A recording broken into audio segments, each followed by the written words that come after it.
ચલો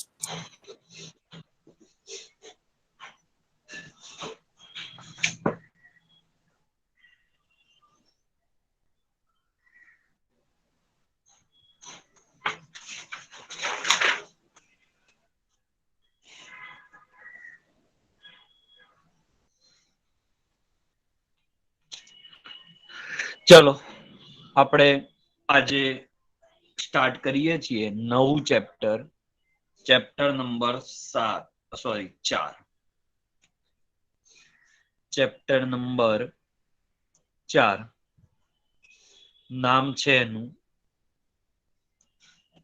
રાસાયણિક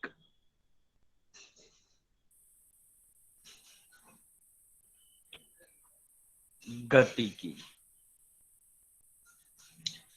તો સૌથી પહેલો પ્રશ્ન એ થાય કે આપણે આ પ્રકરણ શા માટે ભણીએ છીએ? તો રસાયણ શાસ્ત્રીઓને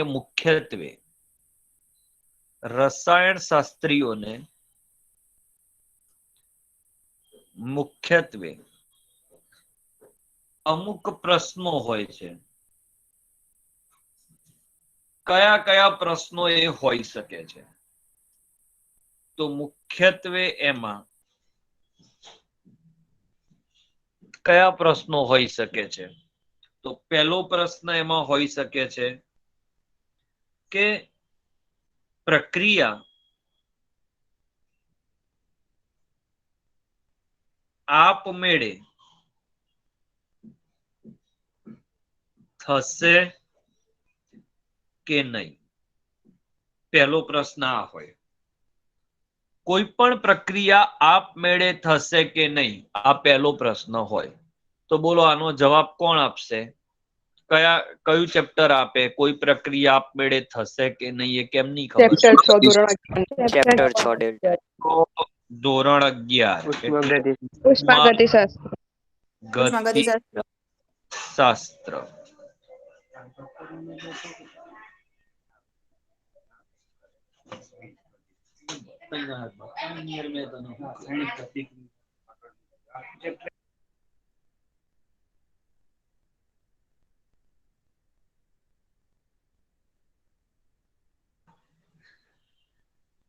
તો પ્રક્રિયા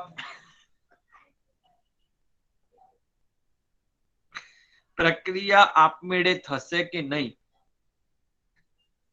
એનો જવાબ કયું ચેપ્ટર તમને આપશે?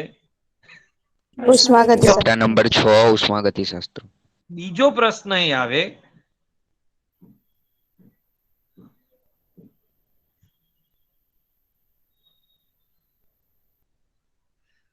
પ્રક્રિયા કેટલા અંશે પૂરી થશે? આનો જવાબ કોણ આપશે? તો ચેપ્ટર 7 સંતુલન. પણ હવે જે પ્રશ્ન છે એ આપણને આ ચેપ્ટર માંથી મળશે કે પ્રક્રિયા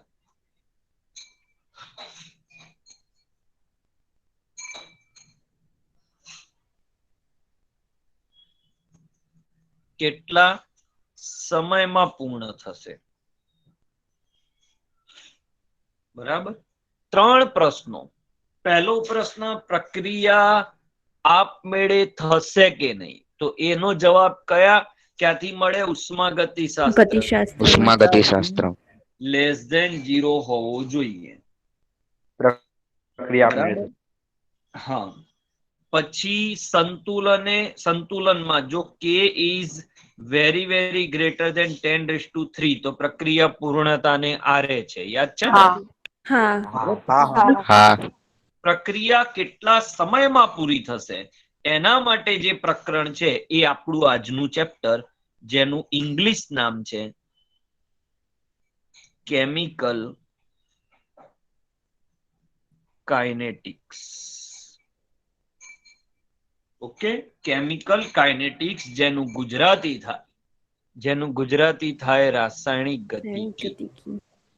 કેમિકલ કાઇનેટિક્સ જે છે બેટા, એમાં કાઇનેટિક શબ્દ ક્યાંથી આવ્યો? તો કાઇનેટિક શબ્દ એક ગ્રીક ભાષાનો શબ્દ છે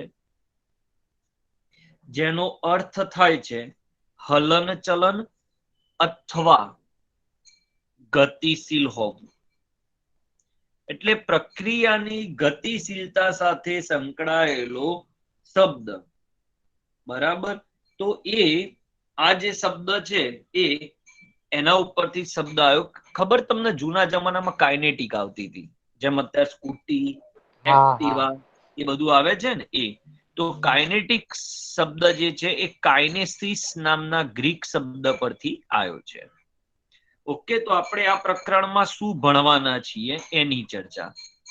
શેનો અભ્યાસ થશે? તો તમે 50% તો સમજી જ ગયા કે આ ચેપ્ટરમાં આપણે શેનો અભ્યાસ થશે. તો આ ચેપ્ટરમાં શેનો અભ્યાસ થશે? તો એક, પ્રક્રિયાના વેગ વિશે માહિતી આપશે. ઓકે, અને બીજું પ્રક્રિયાની ક્રિયાવિધિ, એટલે પ્રક્રિયા કેટલા તબક્કામાં થાય છે.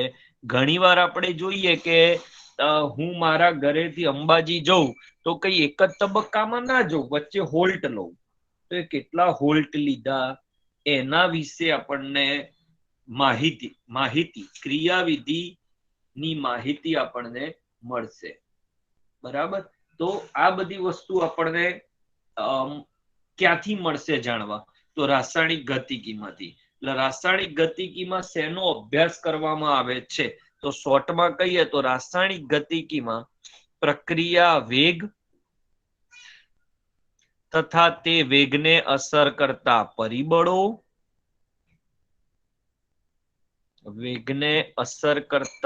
પરિબળો, તથા પ્રક્રિયાની ક્રિયાવિધિ કે કેટલા તબક્કામાં થાય વગેરે અંગે નો અભ્યાસ થાય છે.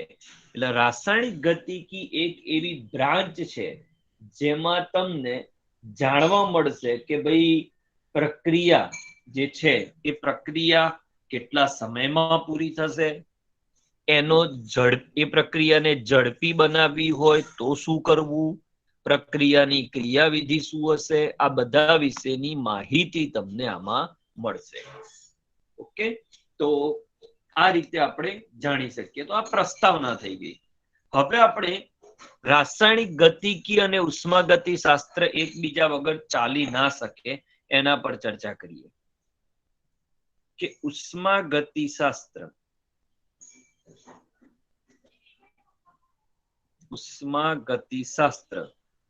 અને રાસાયણિક ગતિકી એકબીજાથી અલગ છે, પરંતુ એકબીજાના પૂરક છે. પૂરક એટલે ક્વેશ્ચન માર્ક નથી, ડોટ છે. પૂરકનો મતલબ શું કે ભાઈ એકબીજા વગર ચાલતું નથી એવું. આમ અલગ છે પાછા. બરાબર, તો કેમ આવું? તો આપણે એક સિમ્પલ ઉદાહરણ લઈએ. એક પ્રક્રિયા આપણે લઈએ કે ગ્રેફાઇટમાંથી હીરો આપમેળે બને કે નહીં, તો એનો ડેલ્ટા જી માપ્યો જ્યારે, બરાબર, તો હીરો ગ્રેફાઇટમાં પરિવર્તિત થશે. ગ્રેફાઇટ હીરામાં નહીં જાય, પણ હીરો ગ્રેફાઇટ બનાવશે. હીરો એ ગ્રેફાઇટ બને. કેમ? કારણ કે આનો ડેલ્ટા G0 ઋણ હોય છે. આ માહિતી કયા શાસ્ત્રએ આપી ભઈલા તમને? ઉષ્માગતિશાસ્ત્ર.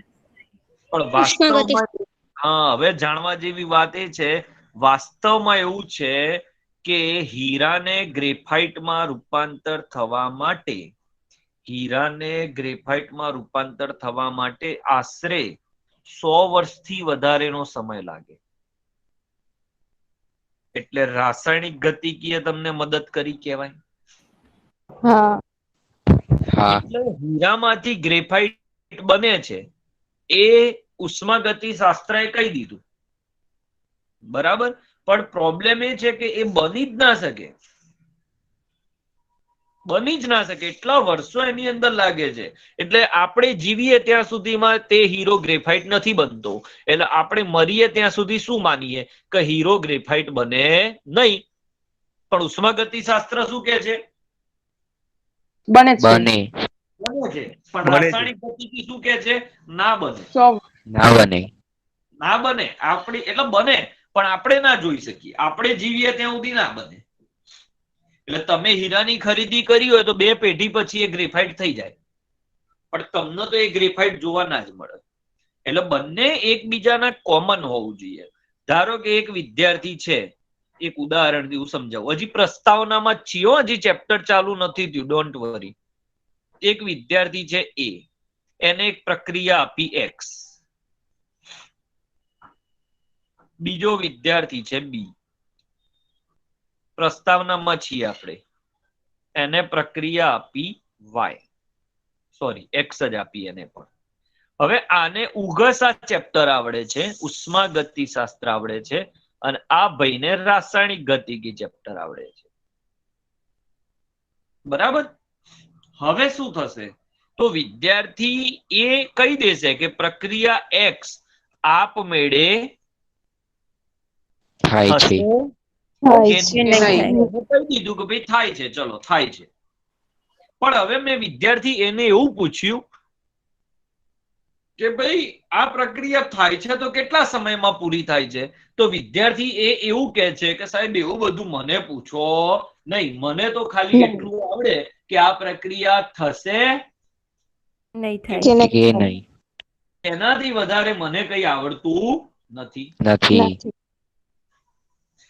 હવે પ્રશ્ન વિદ્યાર્થી બી ને મેં કર્યો કે ભાઈ આ પ્રક્રિયા કેટલા સમયમાં પૂરી થાય છે? તો એને કીધું સાહેબ 5 સેકન્ડમાં પૂર્ણ થાય છે. કારણ કે એને કયું ચેપ્ટર આવડતું હતું? રાસાયણિક ગતિકી. રાસાયણિક ગતિ.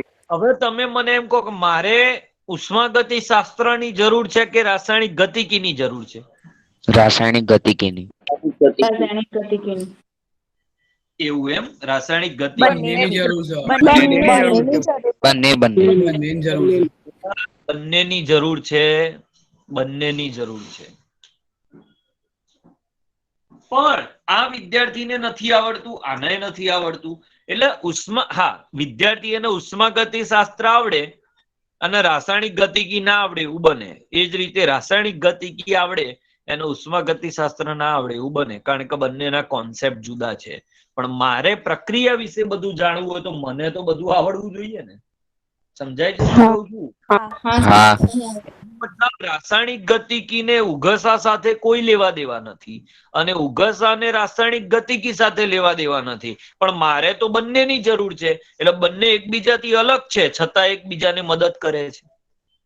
કે જો એક એવો વિદ્યાર્થી હોત બેટા કે જેને ઉગસાય આવડતું હોત અને ગતિકી પણ આવડતું હોત તો સારું થાત ને. મને બંને જ જવાબ મળી જાત.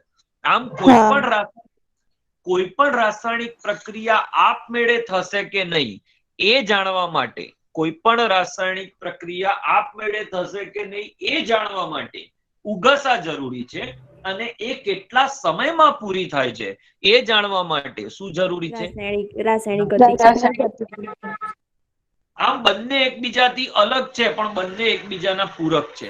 ઘણી પ્રક્રિયાઓ ઉષ્માગતિ શાસ્ત્રની દ્રષ્ટિએ આપમેળે થતી હોય, પણ રાસાયણિક ગતિકી એમ કે છે કે ભાઈ આપમેળે થવા માટે 200 વર્ષ લાગે છે. એટલે રાસાયણિક ગતિકીની દ્રષ્ટિએ એ પ્રક્રિયા શક્ય ના હોય. તો ઉગસા એમ કે થાય, ગતિકી કે ના થાય. કારણ કે બંને પોતપોતાની રીતે વિચારે છે. ઉગસાને ખાલી ઉર્જાના ફેરફારો જોવાના છે, ગતિકીને વેગ જોવાનો જ બેટા. હું એમ કહું કે મારાથી અમેરિકા ચાલતા જવાય તો તમે કહેશો કે હા જવાય, કારણ કે જાતે જ જવું છે ને, આપમેળે જવું છું. ધારી લો કે અમેરિકા અને ઇન્ડિયા વચ્ચે રસ્તો હોત તો આ શક્ય છે? ઉષ્માગતિ શાસ્ત્ર કે હા ભાઈ રસ્તો છે અને તું જઈ શકે, તું જા. પણ ગતિકી કે તું આ જન્મમાં તો નહીં જ જઈ શકે. સમજાયું બંને વચ્ચે? હા સર. કોઈ પ્રક્રિયા ઉગસા કહી દે પણ વાસ્તવમાં એ પ્રેક્ટિકલી પોસિબલ છે કે નહીં એનો જવાબ ગતિકી આપે. કારણ કે ગતિકી સમય સાથે લેવા દેવા છે. બોલો પ્રસ્તાવના ક્લિયર? ગતિકીમાં શું ભણવાનું છે? હા સર. હા હા, સર પ્રક્રિયા વેગ વિશે. પાઠ્યપુસ્તક દરેક જણ જોડે હશે. તમે એક વસ્તુ ધ્યાનથી વિચારો કે ચેપ્ટર 2 ચાલુ થયું હતું, પૂરું પણ થઈ ગયું. જો તમે હવે ચેપ્ટર 4 ચાલુ થયું તો પૂરું પણ થઈ જશે. એટલે બેટા સમય કોઈની રાહ જોતો નથી, યાદ રાખો. અત્યારે ધારો કે 90 છોકરા જોડાયા છે અને 28 છોકરા નથી જોડાયેલા, તો કઈ એના માટે કોઈ દુનિયા કે કોઈ સંસ્થા પોતાનું સિલેબસ અટકાઈ ના દે બેટા. સમજાય છે? નથી જોડાયા તો તમારે આજે નહીં તો કાલે, અહીંયા નહીં તો બીજે ભણવું તો પડશે જ. હવે એવું તો છે નહીં કે આજે નથી જોડાયા એ 28 વિદ્યાર્થીઓ માટે કોઈ બીજું પેપર કાઢશે કે ના બેટા તું ઓનલાઈનમાં ચેપ્ટર નતો ભણ્યો એટલે રહેવા દે, એવું તો થવાનું નથી. એટલે આ નથી જોડાતા એ બહુ ખરાબ વસ્તુ છે. ખબર નહીં, કોઈ કારણ હોઈ શકે એમના જીવનનું, બહુ અગત્યના કામો પૈકીનું એક હોઈ શકે. તો આ હતું આપણું પ્રસ્તાવના. હવે આપણે ચેપ્ટરમાં આગળ વધીએ છીએ. આની પીડીએફ મેં તમને મોકલી દીધી છે, જો તમે જોયું હોય તો કદાચ. હા સર જોઈ. ચેપ્ટર 2 ની મોકલી હતી એ જ રીતે આમાં આપણે મોકલી દીધી છે. ઓકે, હવે આપણે લઈએ છીએ ટોપિક 4.1 પ્રક્રિયા વેગ.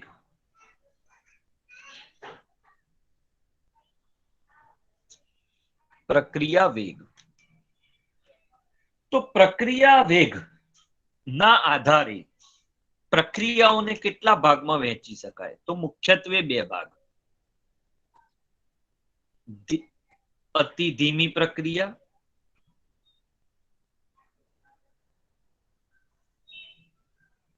બીજી આવે ઝડપી પ્રક્રિયા અને ત્રીજી અને બહુ અગત્યની ધીમી પ્રક્રિયા. અતિ ઝડપી પ્રક્રિયાઓમાં કઈ આવે? તો અવક્ષેપન પ્રક્રિયાઓ જેટલી છે. તમે કસનળીમાં એક દ્રાવણ લો અને એ દ્રાવણમાં બીજું દ્રાવણ નાખો એટલે અવક્ષેપન તરત થઈ જાય. પછી જેટલી પણ આયનીય પ્રક્રિયાઓ છે, જેમ કે Na+Cl- તો જોડાઈ જ જાય, એમાં તમને પૂછવા ના આવે. બરાબર?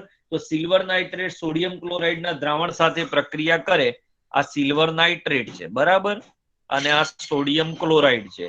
બે ભેગા થાય એટલે આયનીય પ્રક્રિયા થાય. Ag+NO3- Na+Cl-. તો કોણ કોની સાથે જોડાશે તમે સમજી ગયા છો? AgCl સાથે જોડાશે અને એનું અવક્ષેપન થશે, કારણ કે અલ્પ દ્રાવ્ય ક્ષાર છે. અલ્પ દ્રાવ્ય ક્ષારનું પહેલું અવક્ષેપન થાય. અલ્પ દ્રાવ્ય ક્ષાર વધારે ઓગળે નહીં એટલે નીચે બેસી જાય. આ પ્રક્રિયા નેનો સેકન્ડમાં પૂરી થાય છે, પિકો સેકન્ડમાં પૂરી થાય છે. વિચારો, એટલા બધા ઓછા સમયમાં પૂરી થાય છે. એટલે જેટલી પણ અવક્ષેપન કે આયનીય પ્રક્રિયાઓ છે એ બધી અતિશય ઝડપી પ્રક્રિયાઓ છે. આકાશમાં વીજળી થવી અતિ ઝડપી પ્રક્રિયા છે. હવે અતિ ધીમી પ્રક્રિયામાં આપણે વાત કરીએ તો વર્ષો સુધી ચાલતી પ્રક્રિયા, જેમ કે લોખંડનું કાટ ખાવું. હવે આજે તમે લોખંડનો દરવાજો ઘરની બહાર લગાડ્યો હોય કાલે કાણું પડી જાય એવું તો ના હોય ભાઈ. એટલું ખરાબ નસીબ તો જેઠાલાલનું એ નથી. તો તમારું ક્યાંથી હોય? ઓળખો છો જેઠાલાલને? હા કોણ છે એના આપણે જાણવું નથી, બરાબર? નામ ના બોલતા ખોટું. પછી લોખંડનું કાટ ખાવું, પછી દૂધનું બગડવું. તરત ના બગડી જાય, આ ઘણા ઘેર તરત એ બગડી જાય, કારણ કે પેલા ઘેર પડી રહ્યું હોય એટલે એવું એ બને. પછી આકાશમાં વીજળી થાય ને ત્યારે તાપમાન વધી જાય. આ વાત મેં ક્યાંક કરેલી છે, મને યાદ નહીં આવતી ક્યારે. તાપમાન વધી જાય અને તાપમાન વધે ત્યારે જ N2 અને O2 જોડાય. ત્યાં સુધી વર્ષો સુધી હવામાં N2 અને O2 પડી રહ્યા છે. વર્ષો સુધી હવામાં N2 અને O2 પડી રહ્યા છે. એ લોકો આવી પ્રક્રિયાઓ કરતા જ નથી. બરાબર? પછી આપણે લઈએ મધ્યમ ઝડપ વાળી. બરાબર? જેમ કે ખાંડનું વ્યુત્ક્રમણ. ખાંડ એટલે સુક્રોઝ નું વ્યુત્ક્રમણ. સુક્રોઝ નું અણુસૂત્ર છે C12H22O11. વ્યુત્ક્રમણ એટલે ચેપ્ટર નંબર 14 માં આવશે બેટા, અત્યારે એમાં પડવાની જરૂર નથી, પછી આવશે. ગ્લુકોઝ અને ફ્રુક્ટોઝ બનાવે,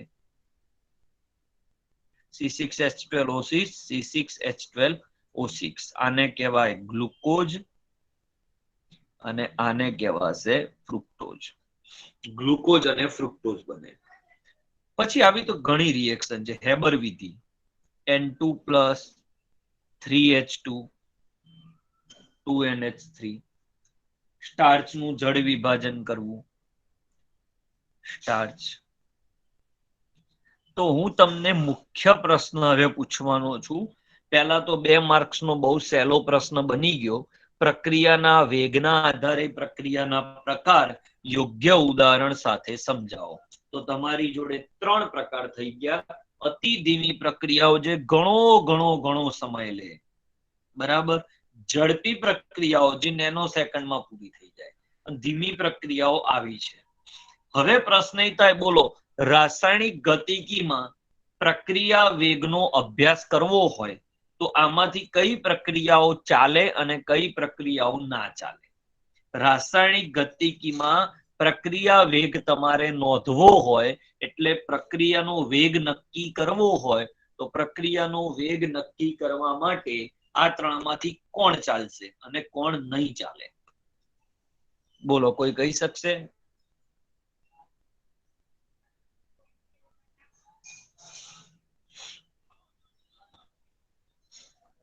કોઈ નહીં? ધીમી પ્રક્રિયા ચાલે. ઝડપી પ્રક્રિયા ચાલે. ધીમી પ્રક્રિયા. આ ચાલશે અને આ 2 નહીં ચાલે. કેમ? જો એનું કારણ, અતિ ધીમી. ઝડપી પ્રક્રિયા એટલી બધી ઝડપી છે કે એનો વેગ સામાન્ય વ્યક્તિ દ્વારા નક્કી કરવો અતિ મુશ્કેલ છે. બોલો, ક્લિયર? બીજું, અતિ ધીમી પ્રક્રિયા એવી છે કે વૈજ્ઞાનિકે એનો અભ્યાસ કરવો હોય તો આકાશની સામે જ જોઈ રહેવું પડે અને વર્ષ બેસી રહેવું પડે, જોવું પડે કે આકાશમાં વીજળી ક્યારે થાય ત્યારે N2 અને O2 એકબીજા સાથે જોડાય ત્યારે જોડાયા પછી શું બને એનો અભ્યાસ કરવાનો. So these reactions are very difficult to understand in terms of velocity. So these kind of reaction cannot be analyzed for rate of reaction. So આપણા ચેપ્ટરમાં કઈ પ્રક્રિયાઓનું મહત્વ રહેશે બેટા? ધીમી પ્રક્રિયાઓનો પ્રક્રિયા વેગ નક્કી કરવો કેવો રહેશે બેટા? સરળ. ક્લિયર અહીંયા સુધી? હા. હવે આપણે થિયરીમાં જઈએ છીએ. સર. બહુ બોલો. આ જે ધીમી પ્રક્રિયાઓ છે એમાં આપણે ઉદ્દીપક નાખી દઈએ તો એ ઝડપી ના બની શકે. પણ એટલી ઝડપી ના બને બેટા. 10⁻20 જેટલો વેગ વધારી દે. ચેપ્ટર નંબર 5 માં આવશે, ધોરણ 12. હા સર. આના જેટલી ઝડપી ના થાય, નેનો સેકન્ડમાં ના પતી જાય. સમજો? હા સર. ચલો, આમાં આવશે ઉદ્દીપકની અસર આવશે, આ ચેપ્ટરમાં આવશે. અને મેં તમને 7મા ચેપ્ટર સંતુલનમાં શું કહ્યું હતું? એક વાક્ય કીધું હતું, તમને ખબર હોય તો, કે ઉદ્દીપકની થિયરી આપણા 12મા ધોરણમાં ટોટલ કેટલી વાર આવવાની પહેલા? 9 વાર. 9 વખતે. બરાબર. ચલો,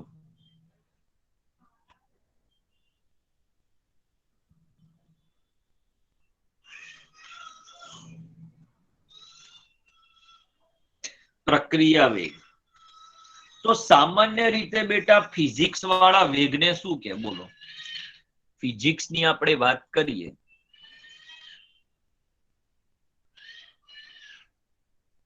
ભૌતિક વિજ્ઞાન વાળા વેગને શું કે? બોલો બોલો, નહીં આવડતું? ગતિ. આપેલ સમયમાં કાપેલા અંતરને વેગ કહેવાય. પેલું કોણ ઘોડા જેવું છે વેગનું? એટલે તમને લોકોને વેગનું સૂત્ર નહીં આવડતું ભૌતિક વિજ્ઞાનમાં? અંતર ભાગ્યા સમય. સમય. પણ રસાયણ વિજ્ઞાનમાં વેગ આપણો સાદો ના હોય. રસાયણ વિજ્ઞાનમાં વેગ ના હોય બેટા, પ્રક્રિયાનો વેગ હોય. અને પ્રક્રિયામાં કોણ ભાગ લે? તો પ્રક્રિયકો અને નિપજો ભાગ લે ને ભઈલા. હા. એમાં સમય તો આવે જ છેદમાં, પણ અહીંયા અંતર આવે. અહીંયા પ્રક્રિયકની સાંદ્રતામાં થતો ઘટાડો અથવા નિપજની સાંદ્રતામાં થતો વધારો ભાગ્યા સમય. બરાબર, કારણ કે આપણી પ્રક્રિયા આપણે અંતરમાં વાત નથી કરતા, આપણે વેગમાં, આપણે પ્રક્રિયામાં વાત કરીએ છીએ. તો સમજવા માટે ધારો કે એક પ્રક્રિયા આપણે લઈએ આર માંથી પી. બરાબર, બહુ સહેલો પોઈન્ટ છે યાર, એકદમ સહેલો. ધારો કે આની શરૂઆતની સાંદ્રતા 1 મોલર છે, આની તો 0 જ હોય બેટા. હવે ધારો કે ટી સમય આપણે ગયા, સંતુલને નથી કહેતો, ટી સમય ગયા, તો આમાં ધારો કે x નો વધારો થયો, તો અહીંયા 1 - x થશે. બસ, તો આની સાંદ્રતામાં થતો ઘટાડો 1 - x આવ્યો. ના, ઘટાડો કેટલો આવ્યો? x આવ્યો. ઘટાડો આ તો ટી સમયે સાંદ્રતા થઈ કહેવાય. અને નિપજની સાંદ્રતામાં થતો વધારો કેટલો આવ્યો? તો x જેટલો. બરાબર, એટલે સાંદ્રતામાં થતો, આના આપણે શરૂઆતની સાંદ્રતા છે એના R0 કહીશું આના માટે, અને આની શરૂઆતની સાંદ્રતાને આપણે P0 કહીશું. પછી ટી સમયે આની સાંદ્રતા, પ્રક્રિયકની સાંદ્રતાને RT કહીશું, નિપજની સાંદ્રતાને PT કહીશું. હું શીખવાડું છું બધું, બરાબર, ધીમે ધીમે. તો સાંદ્રતામાં ફેરફાર થાય. ઓકે, તો આ પ્રક્રિયાના આધારે આપણે એમ કહી શકીએ, જોજો બહુ જ સહેલી થિયરી, પ્રક્રિયકની શરૂઆતની સાંદ્રતા અથવા આપણે એવું કહીએ T1 સમયે સાંદ્રતા. તો બોલો, T1 સમયે સાંદ્રતા લખું તો R1 કહેવાય. શરૂઆતની સાંદ્રતા લખું તો R0 લખાય. બરાબર, તો આપણે T1 લઈ દીધી, કારણ કે ધારો કે એવું બને બેટા કે પ્રક્રિયા ચાલુ થઈ એ વખત તમે ત્યાં હાજર ના હોય, 5 મિનિટ પછી ગયા, તો તમારો સમય શરૂઆતનો કયો કહેવાશે? 5મી મિનિટે. બોલો, ખબર પડી આમાં ભાઈ? હવે પ્રક્રિયકની T2 સમયે સાંદ્રતા, ચોરસ કૌંસ કેમ કરું છું કોઈ કહેશે? સાંદ્રતા છે એટલા માટે. તો અહીંયા થશે R2. બરાબર ને? હવે આપણે અહીંયા એવું લખીએ, પ્રક્રિયકની સાંદ્રતામાં થતો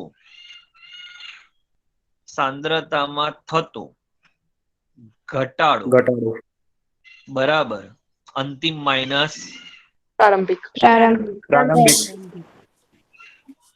ઓકે, હવે આ જ વસ્તુ નિપજ માટે હોય બેટા. તો નિપજની T1 સમયે સાંદ્રતા હોય P1 અને નિપજની T2 સમયે સાંદ્રતા હોય P2.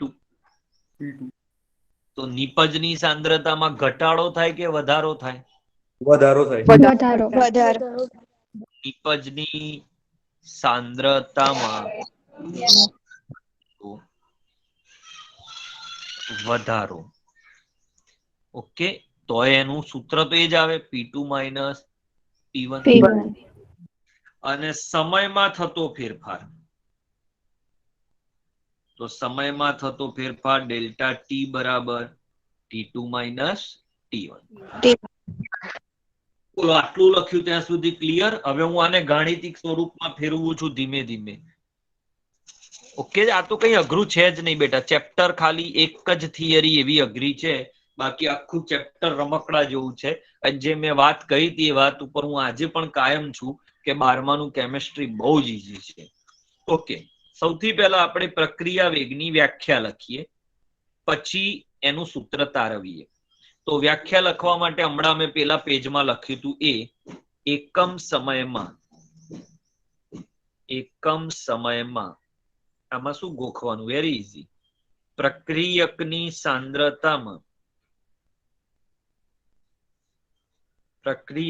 સાંદ્રતામાં થતો ઘટાડો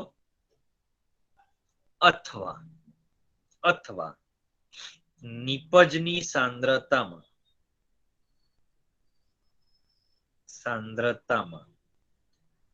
થતો વધારો તેને પ્રક્રિયા વેગ કહેવાય. બરાબર. તો પ્રક્રિયા વેગને આપણે આર દ્વારા દર્શાવીશું. બરાબર. આર નો મતલબ થાય બેટા રેટ. રેટ એટલે વેગ. બરાબર. તો આર જે આપણે લઈએ અહીંયા આર એવરેજ લઈએ આપણે. એવરેજ એટલે સરેરાશ. તો અહીંયા થશે પ્રક્રિયકની સાંદ્રતામાં થતો ઘટાડો ડેલ્ટા આર કહેવાય બેટા. ભાગ્યા સમયમાં થતો ફેરફાર ડેલ્ટા ટી કહેવાય.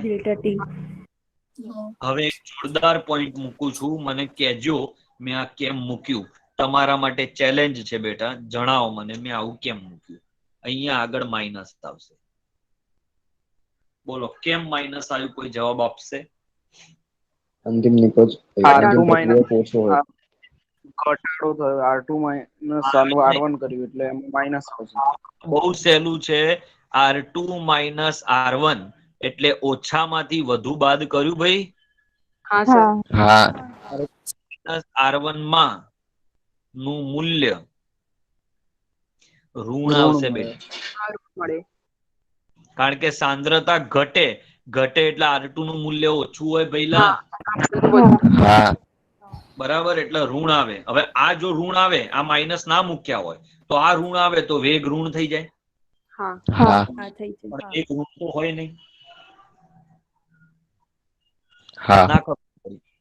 બેટા આ ઋણ આવે આટલો ભાગ તો વેગ ઋણ થઈ જાય પણ ઋણ ના હોય વેગ. પ્લીઝ મને મદદ કરો.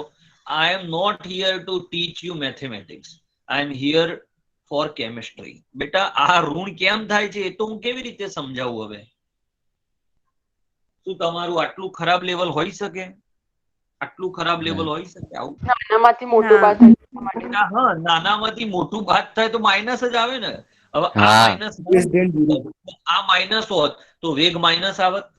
હા. હા હા ના આવવા દેવો હોય એટલે મેં આગળ માઇનસ માઇનસ માઇનસ મૂકે. તેને ઋણ ચિહ્ન વડે ચિહ્ન મૂકવાથી આર એવરેજ ધન થશે. ધન મળે છે. પછી તમે એમ કહો કે સાહેબ 12મું અઘરું છે બેટા. લાગે, વેરી વેરી લાગે. બીકોઝ તમારું લેવલ આટલું પણ ના હોય તો તમે કેવી રીતે કહી શકો કે આ 10માં ના ચાલે બેટા. તો એટલું સહેલું છે.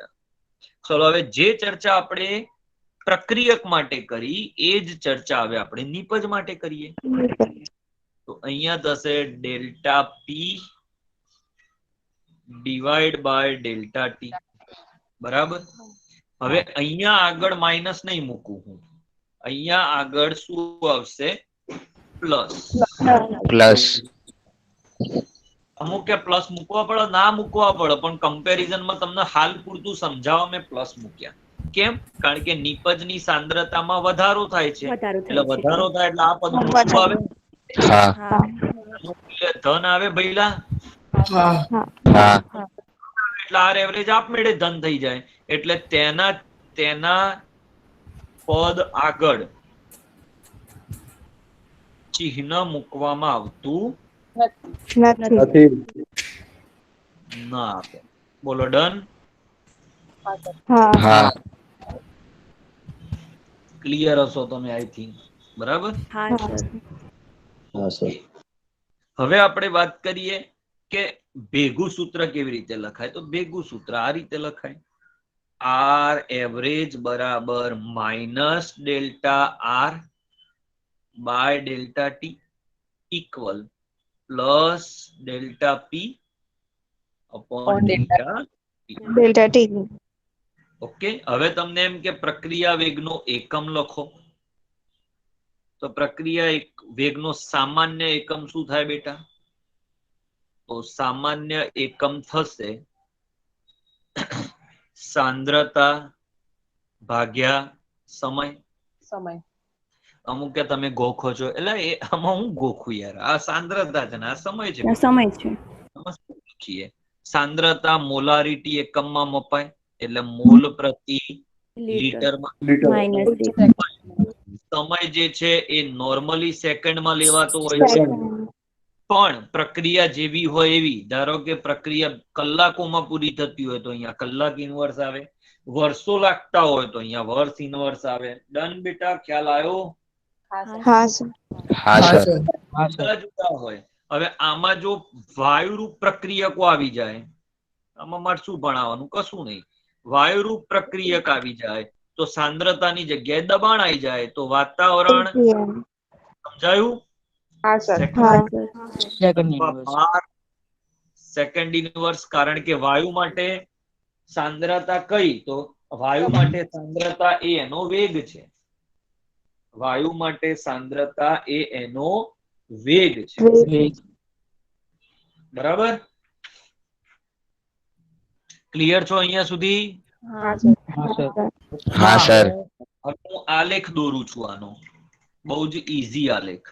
આલેખ પ્રક્રિયક માટે અહીંયા દોરીએ આપણે, નિપજ માટે અલગ દોરીએ અને પછી બે ભેગો કરું છું.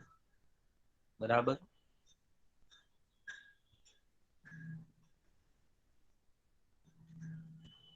આ આપણે પ્રક્રિયકની સાંદ્રતા લઈશું અને અહીંયા આપણે સમય લઈશું. તો 0 સમયે પ્રક્રિયક હાઈએસ્ટ હોય બેટા? હા. પ્રક્રિયક વપરાયો જ ના હોય. બરાબર? હવે જેમ જેમ સમય જાય એમ પ્રક્રિયકની સાંદ્રતા ઘટવાની ચાલુ થાય, ઘટતી જાય. હા, ઓછી થાય. ડન. હવે ધારો કે હું આ T1 સમય લીધો તમે, બરાબર? જોજો તો અહીંયા તમને પોઈન્ટ મળશે. આ પોઈન્ટ મળ્યો, આ તમારો R1 કહેવાય. હા. હવે અહીંયા T2 સમય લઉં, આ T2, તો અહીંયા તમને R2 લેવાય.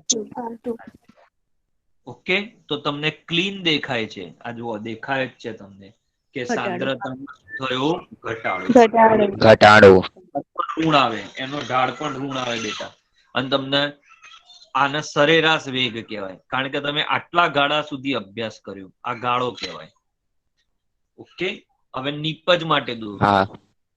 આ જે આલેખો દોરું છું એ પ્રેક્ટિકલી પ્રૂવન આલેખો છે, અને આમાં શું પ્રૂવન જ હોય ને આમાં. હું ચલો હવે આપણે આની અંદર એક નિપજની વાત કરીએ. એટલે અહીંયા નિપજની સાંદ્રતા આવશે બેટા અને અહીંયા સમય આવશે. ઓકે, ચલો હવે 0 સમયે નિપજ 0 હોય ભાઈ. હા. સંતુલન ચેપ્ટર કેટલું બધું આપણને મદદ કરે છે, જોયું તમે? હા. સમય જતા નિપજની સાંદ્રતામાં વધારો થાય. હવે આપણે જે T1 સમયે R1 લીધો તો એ જ T1 સમયે આપણે અહીંયા P1 અને T2 સમયે અહીંયા આપણે T2 લઈશું.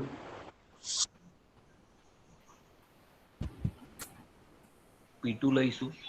તો આ ભાગ્યા આ બરાબર વેગ. બોલો, પડી ખબર? અહીંયા એટલે આમાં P2 માઇનસ P1 ધન આવે અને આમાં R2 માઇનસ R1 ઋણ આવે. સૂત્રમાં કેમ માઇનસ લગાયા હતા? હવે બસ હવે મને ખાલી 5 મિનિટ આપો બેટા, અને યાદ રાખજો હવેથી મારો લેક્ચર ઓન ટાઈમ ચાલુ થશે. તમે નહીં જોડાયેલા હોય તો હું ચાલુ કરી દઈશ લેક્ચર. એટલે અમુક આરામથી જોડાતા હોય છે, એ લોકો માટે છે. ઓકે, ક્યાં વાત હતી? હવે 10 મિનિટ એક સરસ પોઈન્ટ ચલાવું છું કે આર ઇન્સ્ટન્ટ વસ્તુ શું છે, તો આ પણ ફિઝિક્સમાં આવી છે. તાત્ક્ષણિક વેગ. આવી ગયો. તાત્ક્ષણિક વેગ. તાત્ક્ષણિક વેગ અને સરેરાશ વેગમાં શું ફરક છે? તો સરેરાશ વેગમાં શું હોય, તમને એમ કે 10મી મિનિટ થી 15મી મિનિટ સુધી વેગનો ફેરફાર ગણો. બરાબર? તો એને ઝડપનો ફેરફાર ગણો તો એને આપણે સરેરાશ વેગ કહીએ, કારણ કે એમાં તમને સમયનો ગાળો મળ્યો. પણ તમને એમ કે 5 મિનિટ અને 25 સેકન્ડે વેગ ગણો તો એ કયો વેગ કહેવાય બેટા? તાત્ક્ષણિક વેગ. કદાચ ફિઝિક્સમાં એને તત્કાલીન વેગ કહે છે. હા સર. ઇંગ્લિશમાં એને ઇન્સ્ટેન્ટેનિયસ રેટ કહેવાય. એટલે ધારો કે તમને એમ કે 5મી મિનિટે વેગ કેટલો, તો આ ધારો કે તમારી 5મી મિનિટ થઈ, તો 5મી મિનિટે અહીંયા આ જે વક્ર કહેવાય, આને વક્ર કહેવાય ને, હા એ વક્રના બિંદુ અહીંયા બિંદુ દોરવાનું, અને આ વક્રના બિંદુમાંથી પસાર થતો સ્પર્શક દોરવાનું, અને એ સ્પર્શકનો જે ઢાળ આવે એ આર ઇન્સ્ટન્ટ હોય. પડી ખબર? સ્પર્શકના ઢાળને આર ઇન્સ્ટન્ટ કહેવાય. હા. અને અહીંયા દોરવું હોય, ધારો કે આ પોઈન્ટે તમારે પ્રક્રિયક માટે વેગ શોધવો હોય, તો આ પોઈન્ટે તમારે સ્પર્શક દોરવાનો. ભાઈ સ્પર્શક એટલે ખાલી અડીને નીકળી જાય, અને આનો ઢાળ માપવાનો. અમુક કે ઢાળ કેવી રીતે માપવાનો? તો આ સ્પર્શક નીકળ્યો કે ના નીકળ્યો એનું ત્રિકોણ બનાવી દેવાનું. ત્રિકોણમાં આ વાય કહેવાય ને આ એક્સ કહેવાય, તો વાય ભાગ્યા એક્સ કરો એટલે સ્પર્શકનો ઢાળ મળી જાય. ભાઈ ટપ્પો પડ્યો એટલે આપણે એમ કહી શકીએ આર ઇન્સ્ટન્ટ બરાબર શું આવશે? માઇનસ ઢાળ. કોના માટે? પ્રક્રિયક માટે. કોના માટે? નિપજ નિપજ માટે. બીજું ફિઝિક્સ ના સાહેબો એવું કે લાંબા ગાળાનો અભ્યાસ હોય તો ડેલ્ટા થી દર્શાવાય, અને ટૂંકા ગાળાનો અભ્યાસ હોય તો ડી વડે. ડી વડે દર્શાવાય. આર ઇન્સ્ટન્ટ દર્શાવવો હોય બેટા તો વિકલન minus DR by DT and plus DP by DT. બોલો, ગોટ ઇટ? હા. હા સર. આજનો લેક્ચર ક્લિયર ભાઈ? હા સર. હા ચોપડીમાં પેજ નંબર 95, 96 અને 97 ચલાવ્યું. ચોપડીના કયા પેજ ચલાવી દીધા? 95, 96 અને 96 અને 97. અને પીડીએફ મોકલી છે, એમાંથી ઘણી બધી એક્સ્ટ્રા વસ્તુઓ હોય એ તમારે લખવાનું. અને લેક્ચરો લાઈવ એટેન્ડ કરો એવું તમારા મિત્રો જે નથી જોડાતા એ લોકોને કહો. રેકોર્ડિંગ જોવામાં તમારું એટલું બધું કોન્સન્ટ્રેશન ના રહે જેટલું લાઈવમાં રહે. એ અમે સ્વીકાર્યું એટલે અમે અમારી મેથડ પણ બદલી. ઓકે, ચલો આજે આપણે આટલું જ રાખીએ. હા સર.